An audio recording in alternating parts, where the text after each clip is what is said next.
Chris, this is the news that BMW is going to be building a touring and estate version of the new BMW M3. I know it's already caused you significant trouser trouble.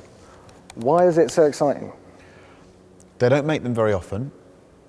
When they do build them, they tend to be quite flawed, very memorable, and I like that. Have they ever done an M3 wagon? No. No, this is it. Well, they did. They built a one-off, didn't they? They built a one-off E46. E46, yeah. And I think it's just a car that one always feels would be a great BMW, that BMW would be brilliant at this. But I think they've always burnt their fingers because when they've plucked up the courage to make one, probably against all their better judgment and whatever the financial big forehead people say, it tends to crash a bit when it comes to market because it's in the middle of a recession or something. The timing's always unfortunate for them. The E34 Touring, they didn't make many. It was expensive, handmade at Garching, and therefore, they never made any money out of them. The V10 one, commercially not a success again. And I think at that point, by then, Audi had become the preeminent fast estate maker. That was the home of the fast estate. They'd almost owned that entire space, and I would have thought BMW's been counter-sat there. Well, what's the point in trying to penetrate that market when Audi owns it? Or let's do our own thing. It just seems absurd that BMW would be in any way cautious I think what changed Audi and Merc are knocking them out. I think what changed it is that fundamentally most people that buy an estate car want something a little bit safer, a bit more sure-footed. They're predominantly bought by people with lots of money in France and Switzerland and Germany and Italy that want to drive to ski resorts. And if you only got a two-wheel drive option, you're massively limited, aren't you?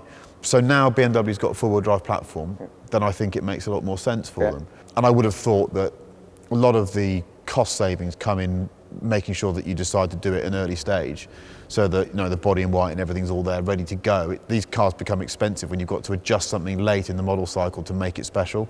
What is it about fast estates? We were just talking about fast SUVs and how unpalatable some of them are, but what is about fast estates? I know you've just got a dog, so you can't just say the fact that you can lob the hand in. I've got a Pan Am Sport Turismo Turbo that I'm using for a bit, and I might end up buying it because I think it's just a sensational estate car, smallish, very long estate car. I think there's always been a naughty surprise factor to a really fast estate car. This idea that that something that is utilitarian and ordinary and shouts family that is suddenly converted into being really fast. And there's a stealth that comes with that. Although, of course, the stealth thing went a long time ago. Once Audi started blistering arches and the new RS6 hardly flies under the radar. No, the new RS6 just looks like an animal, doesn't it? So I think that stealth is kind of gone. E63 is still quite stealthy. You take the badges off, they're quite difficult to spot. Yeah, but then the moment you pull away, it's quite noisy. Yeah, they're fast. So I think there's that aspect. I think a long roof vehicle tends to look better than three boxes. I just love them. I love the practicality. I'd always have an estate over the saloon version, always.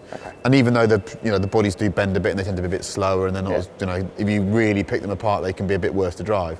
But I love them. They just suit my life. Some vehicles just suit people's lives, don't they? Well, we'll leave it there because you're getting a bit sweaty. Yeah. But they are, as mentioned earlier, there is a new M3. M3 Saloon, M4 Coupe. They'll do a cabriolet down the line. Now, you haven't actually seen the new one, have you? We've shot it in a studio. Oh, have you? So I've only seen that spy shot thing, the camo car.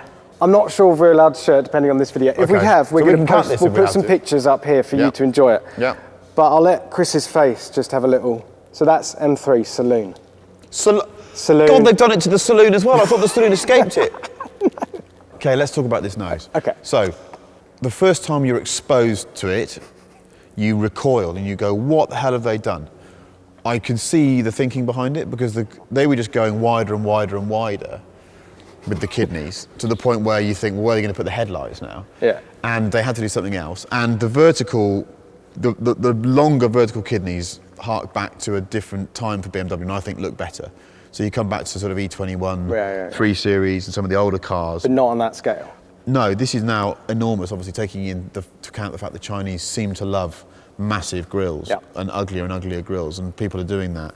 What you've just shown me there is a bit harsher than I thought it was going to be. We'll rerun the video, but you were silent for a good minute and a half there. But there's a suspicion for me lurking there that in a year's time, once these things have been on the road for a year, we might all go, actually looks quite good, and I'm okay with it. It's a lot better with a number plate. If you first saw the new 4 Series or any of the Spy Shots without a plate across it, just an expanse of grille. But there is going to be an aftermarket game in basically de-uglifying it's like M3s. the Vantage grille. There's a company that will just sell you a new grille that's a bit smaller.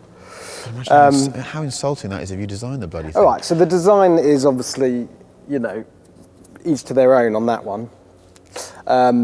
But in terms of the car, 500 horsepower, 3-litre twin turbo straight 6, rear-wheel drive. I think there's going to be a four-wheel drive option later, but rear-wheel drive to start with. Famously, the current car, or the outgoing car, was a little bit spiky to drive. I know you liked it, I know Stig liked it, and a few other nutters out there, but it was almost, now correct me if I'm wrong, a bit overshadowed by the M2, which came along and it's just this lovely little thing and kind of did what we all wanted. It sold well. It was those that bought them and ran them loved them. Yeah. There was this, everyone thought the compact transformed it. I didn't really. I had a standard car for a year and I absolutely loved it. Yeah. And it was one of those cars that had a lot of character and had some obvious flaws that you could really get round if you wanted to. I mean, all I used to do with mine was always make sure I had the adaptive dampers. I ran it in soft the whole time, and I sadly had a DCT gearbox rather than a manual in the one I used.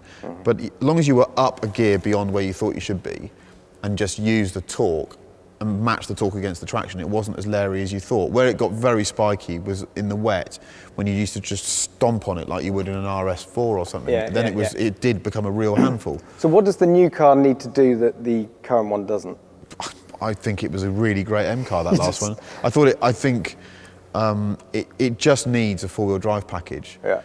Because now you've got so much power that in a relatively small saloon car, 500 horsepower is very difficult to manage. Yeah. And I think people make these decisions buying decisions based on some weird factors that sometimes we don't take into account. And one of them is, what's it like to drive in the wet? And the last thing you want, I'll tell you the scenario that every M3 owner absolutely is terrified of. It sounds so sad that, you know, the M3 owner's quite alpha, quite confident, he or she. They come to the lights and it's just started raining and an RS4 pulls up next to it. Here we go. And they think, oh, we're ready to go here. And the Audi just pisses off into the distance and they're just sitting there in a straight line with the yellow light flashing, and that's enough for them to want to sell it straight away. Yeah. So I think, other than that, I think the outgoing M3 was a great car. I really do. I think it was high quality inside. It looked fantastic. The saloon, the treatment with the way they did the flared rear arch, the stance of the car on the road was fantastic. It was bloody fast. It went like, you know what, eminently tunable. Yeah. Just needs to be a bit more of that. And the four-wheel drive package will broaden its appeal massively. And just for the record, because this will give viewers a little bit more context on where your head's coming from. Favourite M car of all time?